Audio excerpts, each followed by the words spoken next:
I'm glad to see so many people here. Thank you. Fremont Art Association welcomes Luz Donahue as today's demo artist. Luz is an expressionist abstract painter, and her demo is entitled Mindful Abstract Watercolor. She will explain her meditative creative process and show us how she paints her watercolor abstractions layer by layer, allowing her emotions and intuition to lead the way. Luz, we're very happy to have you as our demo artist today. Thank you. Thank you, Mary. I'm excited to be here. First off, just as we're going through this, I think it would be really fun if we made this as interactive as possible. So if I'm ever doing anything and you have any questions or you want clarifications on something, just jump in and let me know. And I'm actually going to just start by showing you some miniatures. One of the things that I've learned as I've been teaching abstract painting intuitively is it's a lot easier if you start with smaller pieces.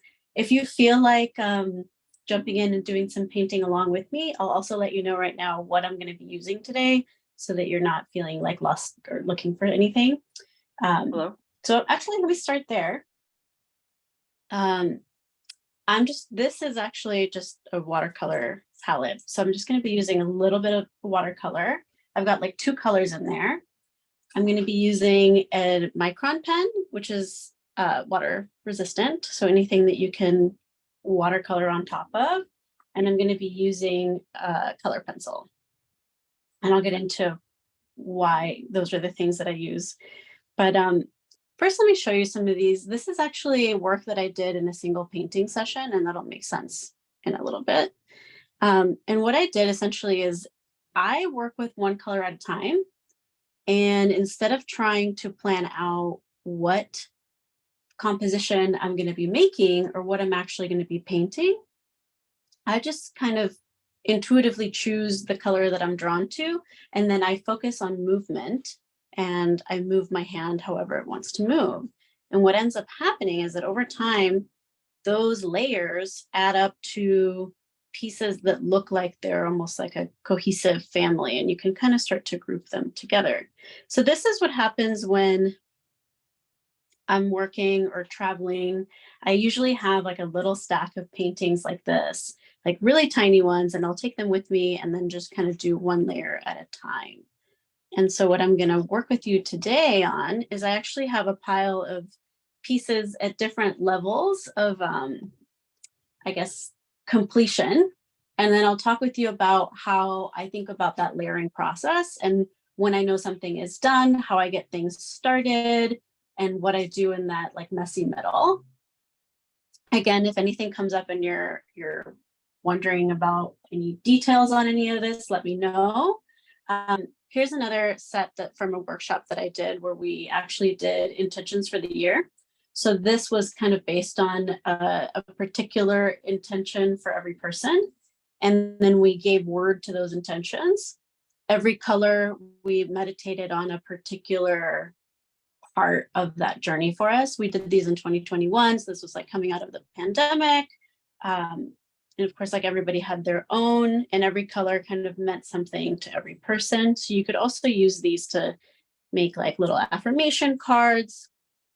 It's kind of fun to have these like smaller things that you can hold. And as you can see, because I'm working with them at the same time and I'm using the same materials, they do start to look like a cohesive series.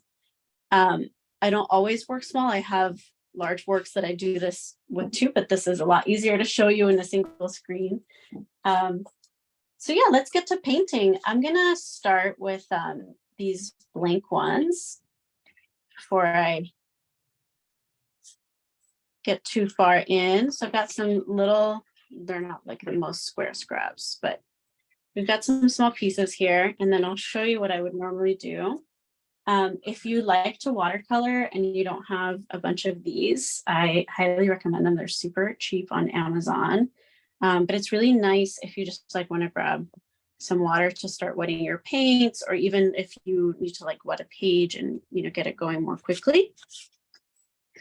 That beginning process for me is like 100% about how I'm feeling. And I'm gonna be honest with you right now, my studio gets a lot of sun this time of day. It's really hot in here. So the color that is coming to mind is like almost like a yellow.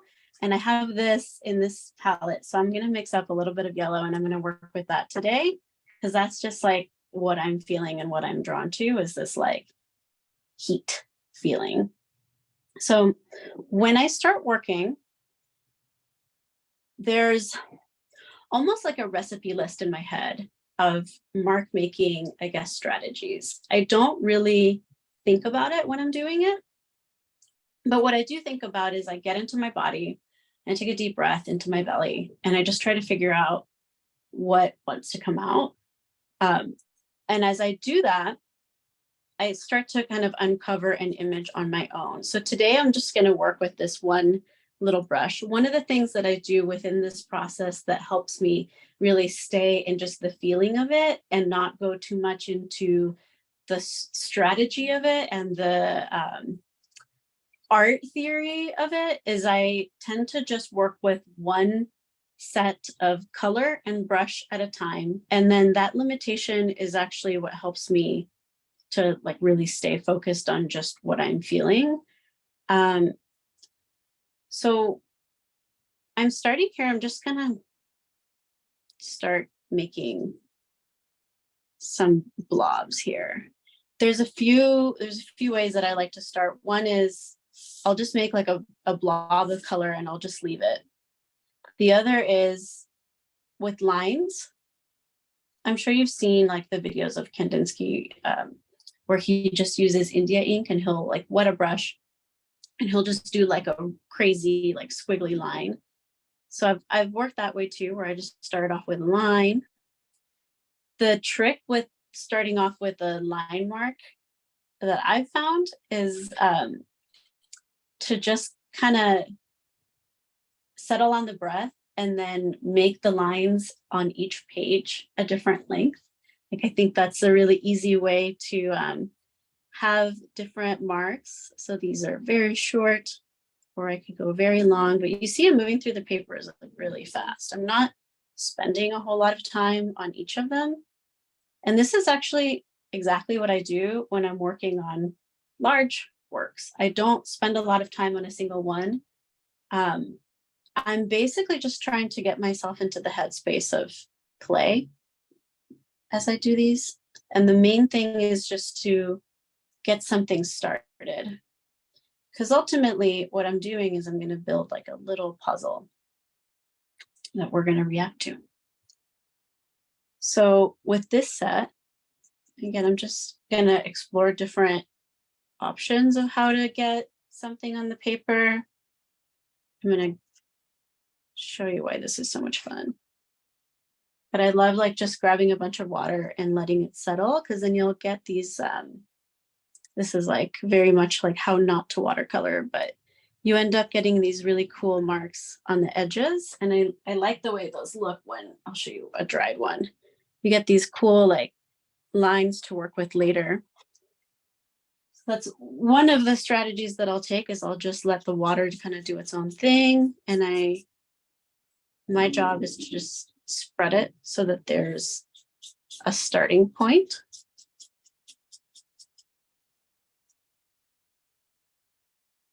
And then as I'm working through these, I'll tell you kind of how I got here. I am a self-taught artist, so I didn't go to art school, but I did have an art teacher who really inspired me when I was young. So what happened was I was born in Costa Rica. I used to paint in school, but I did a lot of other things. And then when I moved to the US, I guess my family kind of underestimated how hard it is to like learn a culture in a language. I think a lot of people do that when they immigrate. Like you just really don't know until you're doing it. And when you're little, when you're like 10 years old and you don't know what people are saying to you or what they mean, it's pretty confusing world. And so The only thing I had that made a lot of sense to me was the watercolor kit that I had at home. And when I was playing with that, there wasn't any confusion, and I knew what I wanted to do, and I couldn't always do it, but it felt like the safest possible place. And I ended up just getting, from the age of 11, just completely sucked into art, drawing, painting, and watercolor especially. And even now that I have like a studio full of art supplies, when I sit down and I want to enter that like safe play space, it is always going to be, what can watercolor do for me? That's where I feel that security still. And then as I got older, things just got more and more complicated. And I was somebody who really loved to draw. I actually ended up setting up a business doing pet portraiture, which did pretty well. And then one year it actually did so well that I ended up getting an injury in my arm. So I didn't know, because I didn't go to art school, that you have to think about your physical capacity to an extent. And I just thought, if I sell the work and then I do the work, then that's it. And then we're done, right? But then what ended up happening is my arm was actually in so much pain that I couldn't even like open a doorknob. I mean, it was pretty bad. But I also paint from my mental health. So this is what I started doing. Now I'm going to put these aside and let them dry, and then we're going to jump into a set that already has one dried layer on it, so I can show you some of the other things that I do when I'm starting. What do you guys think? Feel free to like interject, jump in, ask questions. What kind of palette is this? Oh, this is I love this thing. I'm going to flip it over so I can show you the brand, but if you want like a travel, so this is the brand, and it's designed, it actually, I don't have the other part of it, but it goes into this little tin, and then you fill this with just like your wet colors, and then you can use this bottom half to mix, but it's super convenient. Like, I have an addiction to travel watercolor kits. This is one of my favorite ones because, I mean, you can't beat that, and you can pretty much get every color in there. Luz, can you please show the brand name again? Yeah, it's called Etcher Lab. They have lots of things that you're going to want when you go to that website. Just a warning, they've got some pretty cool tools and they're all very well designed. Yeah, I love this thing. There's another one I have, Winston Newton has one that folds out. Let's see if I can find it for you. But that's the website and the brand. Thank you. Yeah. Yeah, I love this. I've had it for many years. It's just getting to the point where I need to refill it.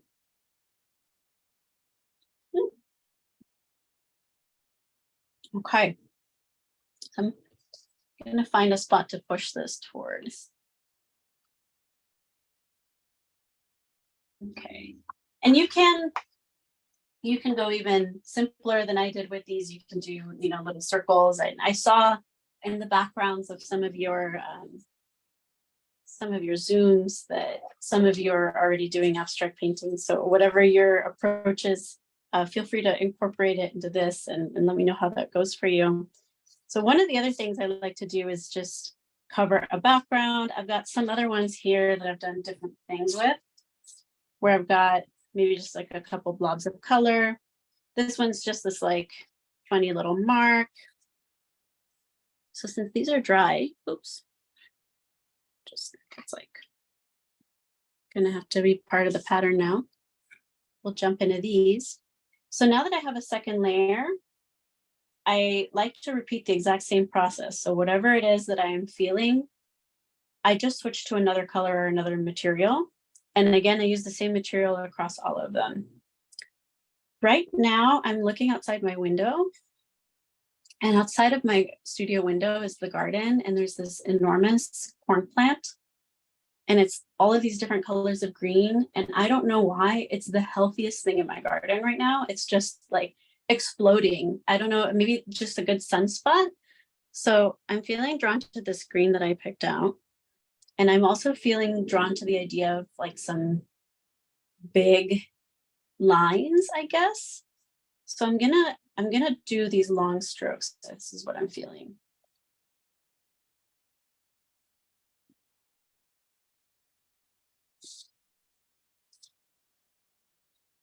One of the ways that I get into it too is just like breathing in and then looking around. And that's part of the, I guess, like mindfulness approach too. I love doing this again, like if I'm traveling somewhere or if I'm outside or even just like visiting with friends, because I don't need to put a lot of cognitive power into anything that I'm doing, but I can enhance what I'm experiencing by just having this, I don't know, ability to like doodle around. And then over time, I remember where I was when I picked that color, or, you know, what it meant to me. And even if I don't remember, there's almost like an essence in it.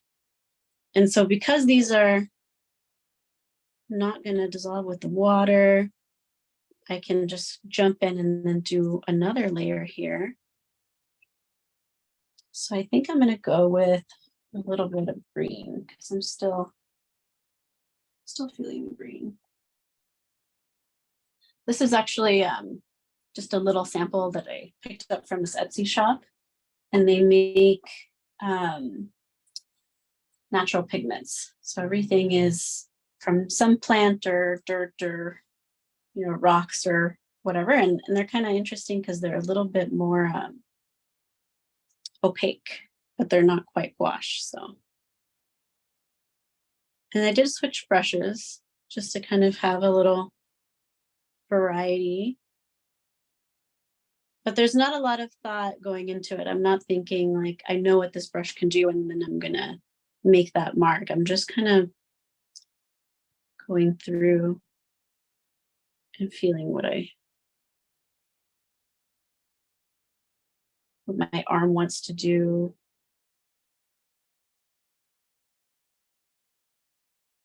I know this can be hard if you're at the point where you're like used to just like knowing exactly what it is that you're going to paint and you plan out your work. But once you get into that space where you're just playing, it's almost like all of that can shut off. And then you can just doodle with the paint. So that's what I'm doing here. And then I'll give this some time to dry. And I'll show you what one looks like a little bit more into this process. I really like this shape brush when I do the workshops, because if you want to like push yourself on the mark making side, like there's so many things that this can do. Like I can make, you know, these thin little lines, or I can make these kind of calligraphy like shapes, or I could just make a circle. Like a fun challenge if you haven't done it is to just like sit and find one brush in your studio and see how many different things you can make with it with one color. And eventually it kind of creates this vocabulary that you can play with. So there's my second layer. Okay, and then someone got a question. So you work on your website. I believe the work I saw was on dark or black paper. I have that here. I was going to show you some of those. I can answer that. Here. Let me just move these guys aside so they don't fall. And then I'll show you some of that dark paper. And I'll let these dry for the next layer. So I work in mostly watercolor, even when I'm using like large canvases. The way that I do that is you can get primers for wood and for canvas that are water absorbent. And this is that dark paper that you're talking about. I'm gonna raise this so you can get a little bit more perspective here, but this is 100% cotton watercolor black paper. And this group you'll see is a little bit different. And one of the reasons that it's different is that I'm actually documenting every single painting session on this work. But this is exactly the paper that you saw. Super vibrant outcome. This paint right here is actually a watercolor yin blue. If you've heard of yin blue, it's like a pretty like newly discovered pigment, relatively speaking, of blue. So it's incredibly bright, even on the black paper. And Legion makes this paper. There's a few other manufacturers of it, but I feel like Stonehenge is probably the best one if you want to pick up on the black paper. But yeah, and the trick with this one, different from these that I just did in one session and didn't document any steps of it, you can see they're a little bit more fluid. This one, I've actually started to track every move, and I actually take video and photograph of each one on every single part of every single step. And what's interesting to me is they start to look, this is work in progress, so these are not complete. They start to look a little bit more rigid and almost like machined. And in the era of AI art and the conversation that we're having around how much the internet knows about us, I think that's, and our behavior, it's an interesting comparison to me to look at the work that I've done, that I documented every single step, against the work where I haven't documented any of it at all, and it's just play in the moment. And it does have a different aesthetic. And I think that's an interesting thing to look into. Also, this paint right here is pretty interesting. This is called Musso Black. I use this in a lot of my black work, and I use it especially in large canvases because it looks really interesting. But it is the darkest paint that you can buy. It's made in Japan, and it absorbs 94.1% of light. So you can see even on the black paper, it's much, much blacker. There's almost like, you can see the light on the rest of the paper and you can't really see it as much within that area. But playing with interesting materials and watercolor and metallics is one of my favorite parts of exploring. And there's a lot more black work where that came from, and I work in a very similar way on the black paper. I actually just started working with some glow in the dark paints, which are really interesting. But yeah, so here I got a few of them where I just made a simple blob, and then on the second, I just added one more color. And I'm just gonna jump in. I have some more story to share with you as we jump into these. I think with this one, I like the dark edges here, and I have this micron pen that's a dark blue. So I'm gonna use this one. And now that I'm more into the flow of it, I'm feeling like my hand wants to move faster. So I'm gonna just do some dots like this around it, entering this space where now there's two colors, there's more forms. I'm starting to feel like they're almost deciding what they want to be and what areas are going to have higher and lower contrast. Of course, you can always choose that, but in the interest of not thinking and staying with my body, I'm just gonna make some marks around what's already dark. And I just kind of do whatever feels good, but I'm sticking to these areas of contrast. And that's giving me kind of a guidepost. The watercolor paints on black paper are not opaque. They are just regular watercolor. They're regular watercolor. So all of this is metallic watercolor, and that's why it usually has a tint in addition to this like metallic sheen, but you don't see it as much. This is a watercolor paint that is, again, that yin blue. And I will just I'm trying to see if there's a color here that's like more of a normal color. These are watercolor crayons. I'm going to grab you one so you can see what they are. I'll use these occasionally on the black paper. These like Neocolor, like pastels that are water soluble. But you can actually just paint on this paper with any regular. I'll show you what it looks like. I have another scrap piece. I can't do that on because I have to document every single one or I lose the concept. But this one, maybe we can see what this looks like. And I'll just show you just for fun. Here's the green we were using here. And then here's what it looks like on that paper. We can let that dry out and then I'll show you later how it dries. But I mean, this is not gouache. They're just regular watercolor paints.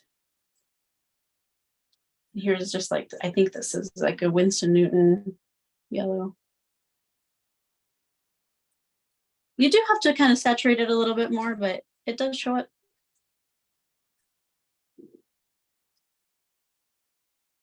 Brand of the watercolor crayons. There's a few that I like. Caran d'Ache. I can never remember how to say this. This is usually the one that I use in workshops, and you can get that has like every color ever. They work pretty well. But you can also just use regular watercolors on that paper.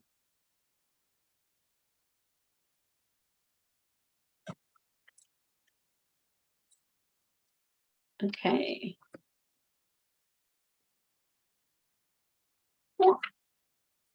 I'm going through my little list here of the different things we're doing. Okay, so there's a layer on that one. And then on the next one, I might not put in as much. Maybe I'll just do one of these. And it's almost, at this point, starts to feel like an assembly line because you're just making marks on feeling and not really thinking about what it looks like. I can go in with that yellow that we were working with too and do a little bit more to add. And part of what helps too is to give yourself permission to do very little. If you feel like doing more, you can do more. But doing a small amount on each one kind of helps with overworking. And it helps keep you in that intuitive, like reflective place. And you see, like, I'm not really like stopping or judging how they turned out.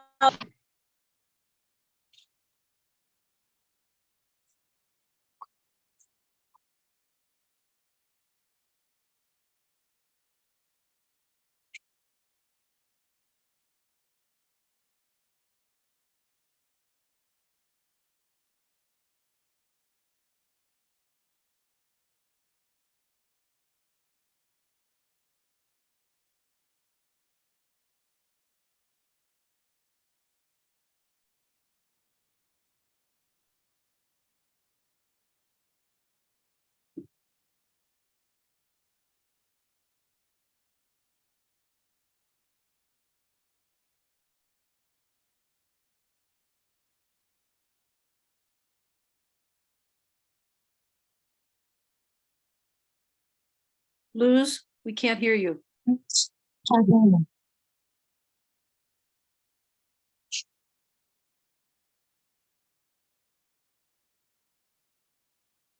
Luz, we can't hear you. Luz,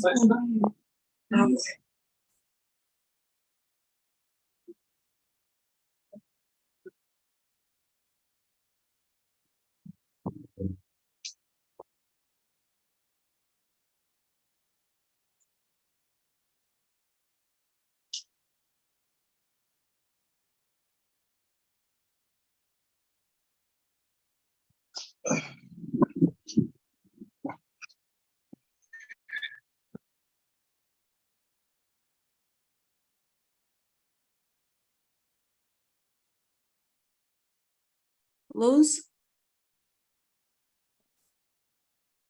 Something happened. I wrote here. Okay, give me a second.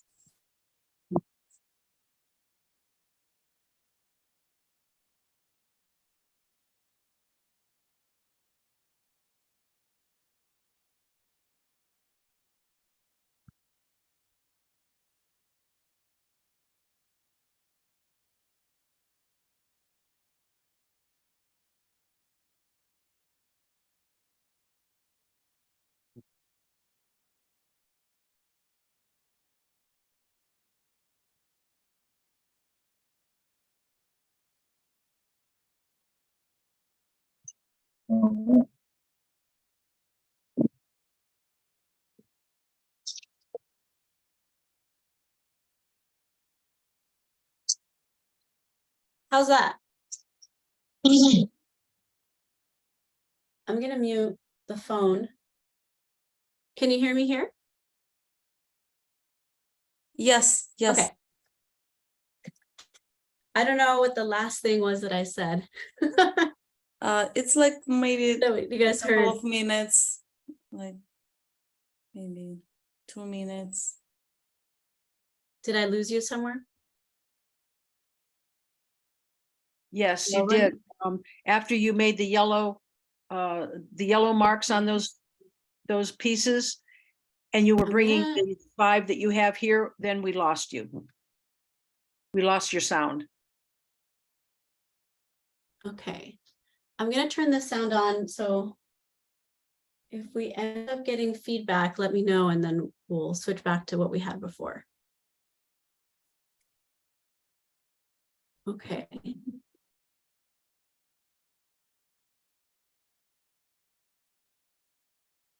So that was 3 minutes ago we lost sound. Okay. I'll go back to my spiel. When I'm working with these, feedback here.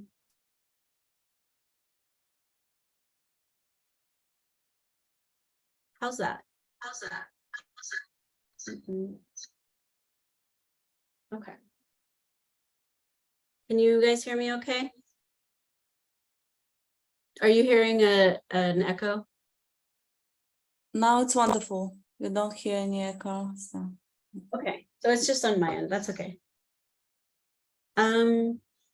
Okay, so when I was working with these in those first 2 to 3 layers, I wasn't thinking about what it looked like or which way it was going to be oriented in the end or what emotion I was trying to express. I was just going through, and each layer, each session was kind of its own capsuled moment, and I was moving on as fast as I could.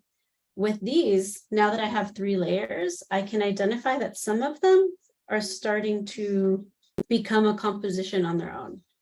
Some of them still need a little bit more to get there. So these 2, I feel like I'm going to push them aside. And when I look at something, assessing for that, I'm basically trying to figure out, does it look like a story is forming? Does it look like something is behind something else? And they're still pretty simple. I actually have a layer of glow in the dark paint on these that you can't really see, but it's a big circle. But these I feel like I can keep going on, and I can start to analyze a little bit. And what I do is I write the date and time on the upper corner, and then this is the way that I'm assessing the piece, the direction. So with this one, I'm still working with the same yellow. And I start to think, okay, so there's other colors here. Now I can take a little bit of time to go, where would I feel good about putting this color? And I'm gonna go and just line this. I'm not adding new shapes to it anymore. I'm just highlighting what's already here. And kind of looking at what was already there as a puzzle. And if this is a puzzle, then where in the puzzle would yellow make sense? Because this is the color that I'm working with. So that restriction kind of gives me some direction where there really isn't any. And I'm gonna make a quick little layer here. And again, I'm still not spending very much time on it. That's where I decided to put the yellow. Now I'm moving on to the next one, which is this one right here. And forgive me, but I have to stay consistent. So we're going to put this here. Again, this is just a very me thing. And the goal is to eventually display the ones that I tracked and didn't track together to see if there's a true difference in the end. So this is where I'm feeling the need for some yellow, and I'm working with transparency here a lot too, because at this stage, I don't really want to change what is there too much. I'm just trying to work with what is there.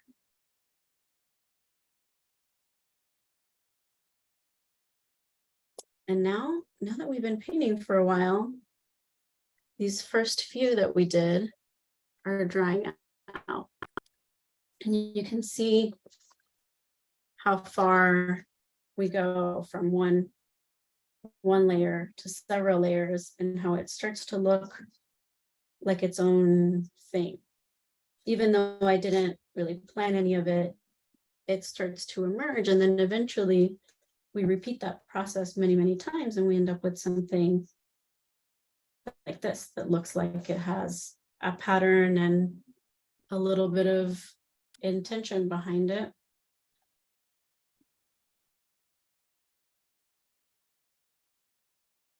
Okay. So this is kind of where we're entering that middle point in the layering. So I'm going to set these aside and show you something much further along, which is kind of what it starts to look like when we're getting close to done. So these are some pieces where I've been, again, just repeating that process, and it's a different way of being mindful and being with, oh, we switched orientations. Sorry about that. Let's see if I can get it back.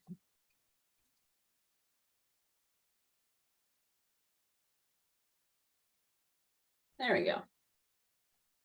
It's a different way of kind of doing the same thing and being with what's in front of us. So now I'm looking at these, choosing to be in a more analytical mind space, right? So what I'm looking for is, does this feel like close to done, or like it needs something? And that's all I'm really thinking about. And at that point, I'll sort them.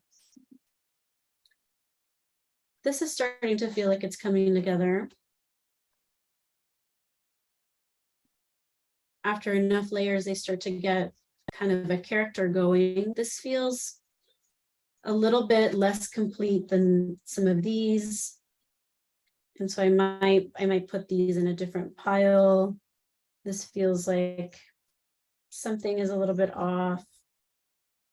Some of them start to get really busy, and that can need a little bit of something.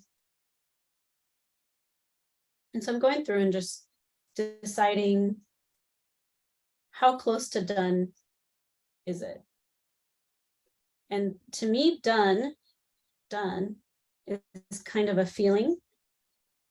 Done is balanced, nice to look at, makes some kind of visual sense. So these are the ones that I'm putting in the pile of, I'm feeling like these are getting closer to being finished. And these are a little further away. So what do we do with the ones that are a little bit further away? This is where we can start to use everything we know about art theory and color theory and movement, and we can problem solve. So again, it's like a little puzzle. And I'm looking at it and I feel like this green is a little bit harsh against this magenta. Maybe I want something to make that contrast a little bit less intense. And I'm turning it lots of different directions to see what it feels like. So I might actually go the direction of seeing what matching this corner to here might look like, so that there's a little bit more. And then I'm going to go in with a little color pencil and just make a little outline. Color pencil is great for this process because I don't have to wait for anything to dry to get immediate feedback on what something looks like, but also it'll show up on top of even really dark. This is actually ink. This isn't watercolor, but you can get some mark making in there without, you know, going and pulling out a bunch of acrylics or doing something a little bit more intense. But you can really start seeing that result almost immediately. And then you get this fun little like texture difference when you hold it up to the light.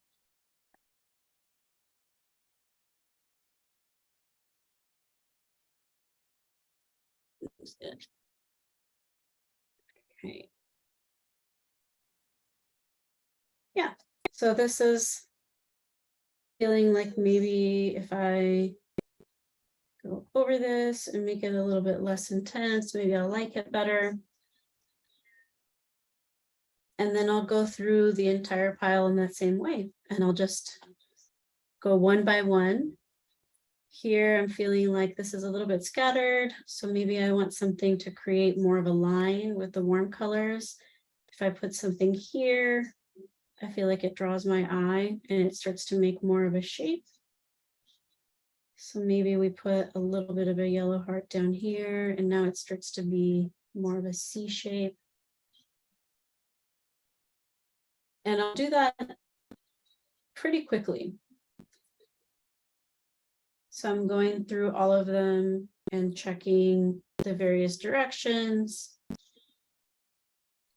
And now I'm giving myself permission to start adding in colors that I'm choosing separately and not necessarily just using the same one over and over. And it's a little bit more of treating each piece one by one really slowly, but it's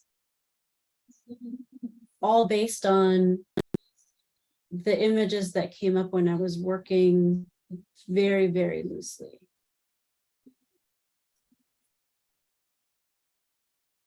And I can kind of start to see, okay, it's almost like a floral like piece on this one, and I can add a little bit more and think maybe can I add to it here to play up or play down things that I do or don't like in each corner of the painting. And then when I get to these, then I start using much smaller, like sharper things. And I start, maybe I like this little edge right here, and I wanna push it forward by adding something that's an opposite color around it, but super lightly. And now I'm getting into doing some detail work, but it's not really a planned out thing. It's in the moment. I'm feeling that I want to pull this line forward. So I'm going to put a cool color behind it that will recede so that that line pushes forward. And it's all still very much in the moment problem solving. And maybe I like that color and I want a little bit more of it. So I'm going to pull it out and make these little lines. So it's a very subtle change. But over time, you do that enough times and the image starts to look a little bit more and more compelling because there's all of this detail in it. And if you were looking at it, you wouldn't really know that I never really planned to bring these colors together, or I'd never really planned to make that shape at all. And you have these like motifs that will show up. So I have like this little door that just keeps showing up. And then over time, you start to kind of make friends with all these little shapes. And to me, they start to mean things about how I was feeling or what I was thinking about or where I was. If I'm traveling to a different place where there's more of one or another color, you start to see that show up in the paintings that I carry with me.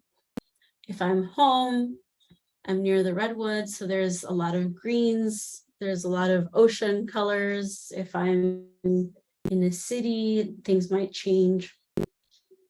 But that is how I approach layering. And it's very much driven by the way that my brain works and the way that my injury forced me to work very slowly and make very little progress on one piece at a time. And it became this blessing in disguise where now I feel a lot less burdened by trying to come up with a composition and a lot more curious about what happens when I just investigate and explore my own natural inclinations and whatever attracts me to a color. And then in that process, I've learned a lot about how we even think about color. Oh, there's a question. What is the size of each? I don't work size. If you want, we could do, so it's 208. We could do a little studio tour. I can show you all the sizes I work in. These are the ones that I usually use for workshops, or if I'm traveling. This is like great. You can take to like an Airbnb and be able to paint. But I can give you like a little mini tour here. I'll show you. I'll try to keep it this way. So here's one that I have pinned up. Actually, this is one of my very first paintings. I was 3 when I did that. Pretty proud. But there's, there's this size, which I don't know. This is pretty big. We've got, big ones. We've got stacks and stacks of different sizes. And, I'll work anywhere between, these are probably what, like 2.5 to 3 inches, all the way up to 4 feet by 5 feet. We've got some up here that are in progress. Sorry, plugged in there. But some of the larger ones and how they start to look when they're bigger. This one's nearing that almost done stage where I have to figure out where it's going next.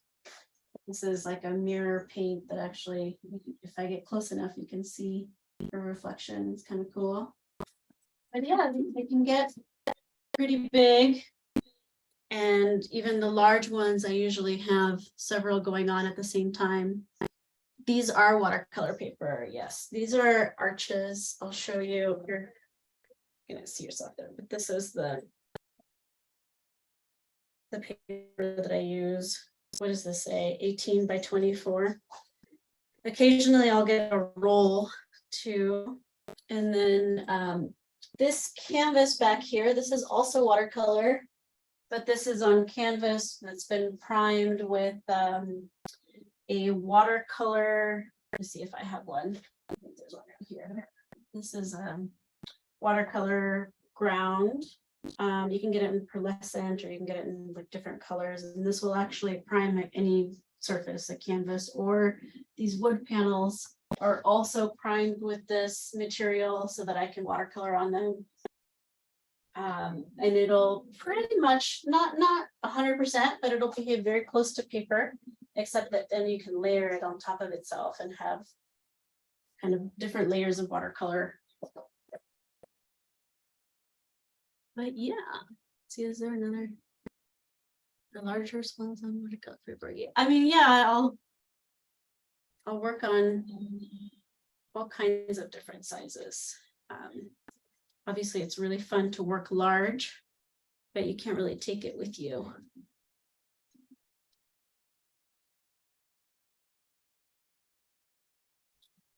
Okay, well, that is the gist of the process. Does anybody have questions or anything you want to see or talk about?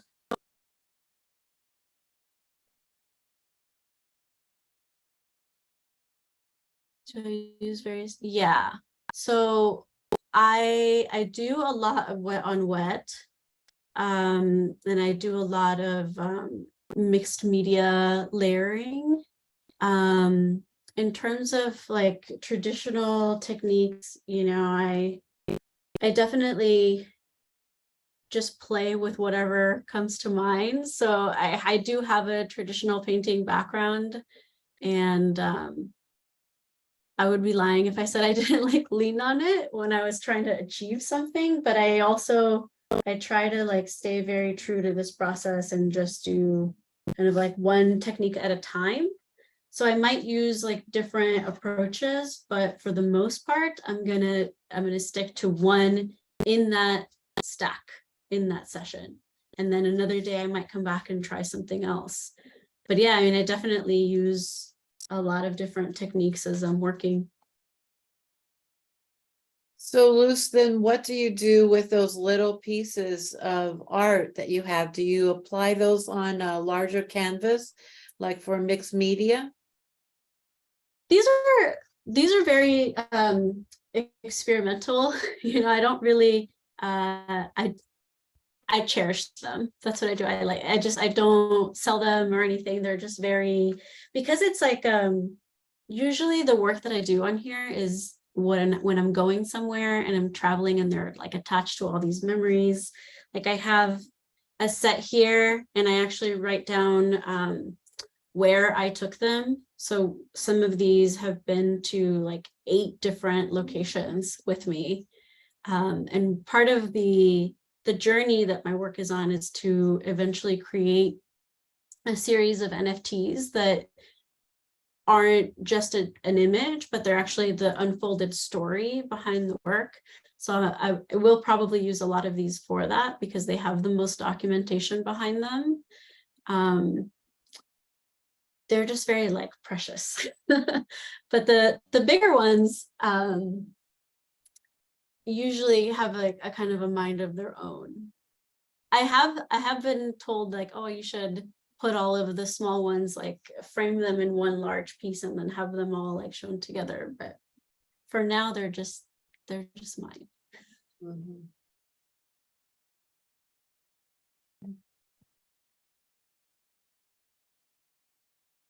Okay.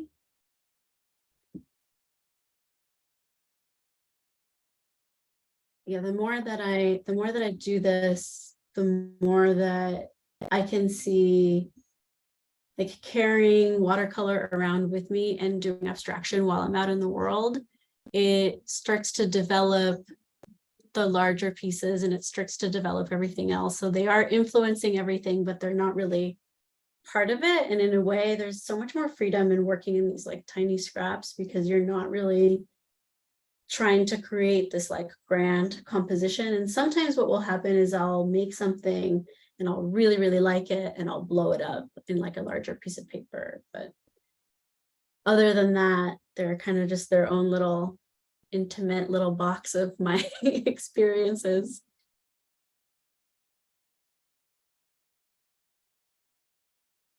Okay, Luz, I have another question. Because I'm a watercolorist and I've used watercolor ground to cover over an area of a painting that I had a mistake in. It's usually not very large, but I've never thought of using the whole container to cover over something. So you do that on like a canvas? Is it watercolor canvas or is it regular? I do it on a regular gessoed canvas, and I also do it on wood panel. Okay. So you can make like have some, like looking for one that's like more done, but here's something that I'm working on here's what it looks like on wood. So you can see, it does have some texture. It's never going to be paper exactly, but it gives you kind of an interesting surface that you can have a watercolor effect on. Mhm. And I like the exposed wood on it too. And it tends to last, pretty well and hold up. But I'm a fan of that strategy. I'll also use other watercolor tools kind of unconventionally, things like masking fluid, and I'll just use it as like a lining. So when I'm working on those initial lines, I'll just make like a masking fluid line that's just like very messy, paint a few layers and then take it off and then do another one, or tape kind of in the same way. Mhm. Okay, great. Thank you. Hi, I had another question. Yeah, when Yeah. you do your smaller pieces, do you kind of, if you want to say, do you sell many of these pieces, like blow it up into larger pieces? Like to me, it appears as beautiful abstract art in watercolor. I probably will eventually. Uh-huh. I think right now, if I'm being totally honest, a lot of the work that I show is bigger. So it's the bigger pieces that I do because Uh-huh. it has been easier to get people to have interest in the larger pieces. The Mhm. smaller ones, as I work in this process where I'm tracking time and there's a concept behind it, it's a lot of work to get something like listed and get like the key like provenance part of it set up for something that's really small. But maybe eventually I think you could probably get a pretty good scan on something like this and then do prints. But if And that's you something that uh-huh. If you enlarge it, does it affect the quality of the color, or it stays the same, or which? so- yeah, so you can only get it so large, right? So like I couldn't take an image that's like this and then print it onto a print that's like 5 feet tall. Uh-huh. That wouldn't work because it would get pixelated. Yeah. But there's actually some pretty interesting AI tools that people are coming out with that are made for correcting photographs. Oh, wow. Where you can get a little bit of a larger print out of a smaller image. They're pretty new, but I would imagine that they're just going to get better. So if you're working small, wanted to blow something up, you could probably go take something like this that's like really small and then turn it into like a 9x12 and you wouldn't lose very much. Oh, okay. But it's if you wanted to go a lot bigger, then yeah, I think probably need some sort of AI tool or something like that to digitally retouch it before you actually print it. And would you call yourself like a mixed media, like all your in watercolors? Do you just are they pure watercolors, or you would go in with pencil colors and micro tip pens and things like that as well?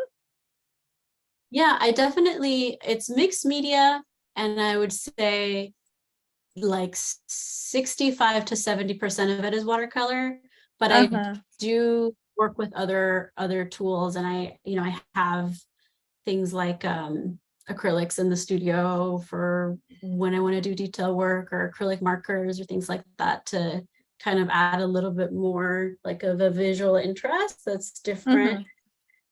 But it's most watercolor. Uh-huh. Yeah, I My first loved your love. style. It was very refreshing and very relaxing to watch you do that. Thank you. Yeah, thank you so That much was for my hope. sharing all that. Thank you for coming. Yeah.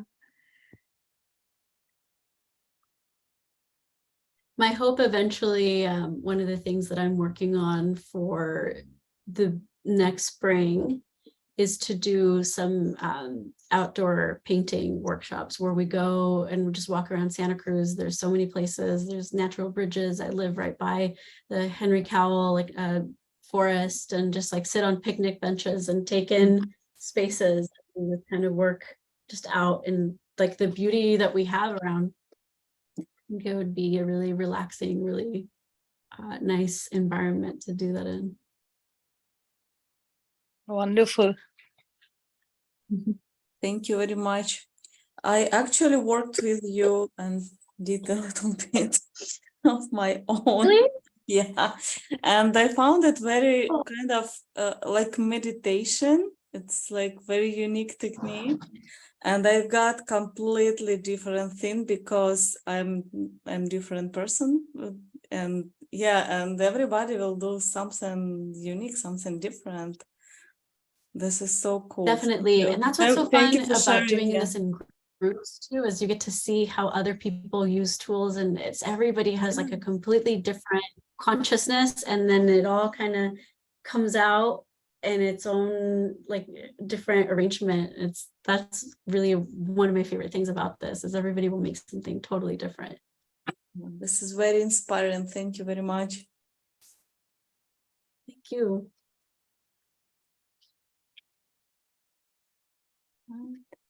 Thank you, Lena. Thank you. Any other questions, guys?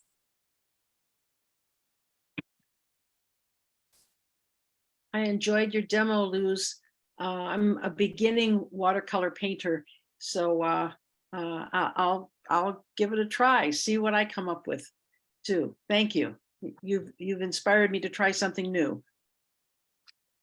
Thank you. You know, one of the things I like about this is if you have zero experience, like I think a lot of people find watercolor a little bit intimidating because it kind of just does its own thing. But this is one way to use it where you can use that to your advantage. Just whatever it does, it doesn't matter. Every layer, you just respond. And then you'll learn a lot about how the water and the paper interact, and it's very low stakes. Great, Luz, I thank have a you. question. I'm an abstract artist too, and I use a lot of acrylics and some oils. Have you experimented with other media, or just with watercolors and pens and color pencils? Yeah, definitely. So I've used a lot of acrylic. The black that I showed you, that black paint, is acrylic. The mirror paint that I've been working with is also acrylic. I recently discovered water soluble oil paint, which sounds like a thing that shouldn't exist, but it does. And that's made me really excited, because my thing with oils is if I open up all the windows, I have cats and they'll run out. So I have to be really careful about ventilation in this room. But the water soluble aspect is pretty fun. And I think if you're used to creating like an underpainting and then layering the oil on top, doing the detail work with the oil as like a final layer could work really well on an approach like this. We could try it. I mean, I definitely do use other things, but I even when I use acrylic, I use it like watercolor. I tend to like really water it down and diffuse it a lot. It's just a habit. Nice, thank you.